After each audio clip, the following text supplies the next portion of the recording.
അമേരിക്കയുമായി നിർണായകമായ ധാതു സമ്പത്ത് കൈമാറ്റത്തെക്കുറിച്ചുള്ള കരാറിൽ യുക്രൈൻ ഒപ്പുവെക്കും. ഇതിനായി യുക്രൈൻ പ്രസിഡന്റ് വ്ളാഡിമിർ സെലൻസ്കി നാളെ വൈറ്റ് ഹൌസ് സന്ദർശിക്കുമെന്ന് യുഎസ് പ്രസിഡന്റ് ഡൊണാൾഡ് ട്രംപ് വ്യക്തമാക്കി.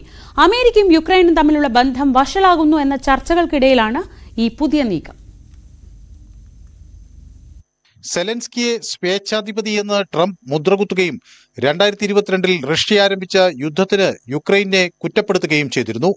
ഇതിനെ തുടർന്ന് യുഎസും യുക്രൈനും തമ്മിലുള്ള ബന്ധത്തിൽ വിള്ളൽ വീണു എന്നത് ചർച്ചയായിരുന്നു. പക്ഷേ വിട്ടുവീഴ്ചകൾക്ക് യുക്രൈൻ തയ്യാറാകുന്നു എന്നാണ് ട്രംപ് വ്യക്തമാക്കുന്നത്. പ്രസിഡന്റ് സെലൻസ്കി വെള്ളിയാഴ്ച വരും. അത് ഇപ്പോൾ സ്ഥിരീകരിച്ചു. ഞങ്ങൾ ഒരു കരാറിൽ ഒപ്പുവെക്കാൻ പോകുന്നു. ട്രഷറി സെക്രട്ടറിക്കും വാണിജ്യ സെക്രട്ടറിക്കും നന്ദി പറഞ്ഞുകൊണ്ട് ട്രംപ് അറിയിച്ചു. നമ്മുടെ പണം തിരികെ ലഭിക്കാൻ ഒരു കരാർ ഉണ്ടാക്കാൻ ഞങ്ങൾക്ക് കഴിഞ്ഞു. ഭാവിയിൽ ഞങ്ങൾക്ക് ധാരാളം പണം ലഭിക്കും. അത് ഉചിതമാണെന്ന് ഞാൻ കരുതുന്നു, ട്രംപ് വ്യക്തമാക്കി. യുക്രൈൻ പുനർനിർമ്മാണത്തിന് ഫണ്ട് നൽകുന്നതിനായി ഈ കരാറിൽ തന്റെ ഭരണകൂടം സന്തുഷ്ടരാണെന്നും ട്രംപ് പറഞ്ഞു.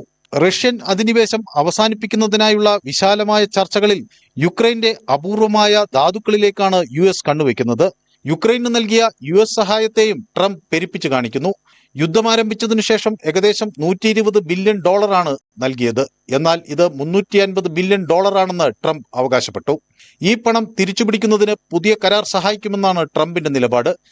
കരാറിനെ കുറിച്ച് സെലൻസ്കിയുടെ വാക്കുകൾ ഇങ്ങനെയാണ്: ഈ കരാർ ഒന്നുകിൽ വലിയ വിജയമാകും, അല്ലെങ്കിൽ നിശബ്ദമായി മാഞ്ഞുപോകാം. വിജയം പ്രസിഡന്റ് ട്രംപുമായുള്ള സംഭാഷണത്തെ ആശ്രയിച്ചിരിക്കും. തനിക്ക് അമേരിക്കയുമായി ചേർന്നു പോകാനാണ് ആഗ്രഹമെന്നും സെലൻസ്കി വ്യക്തമാക്കുന്നു. News desk, news 18.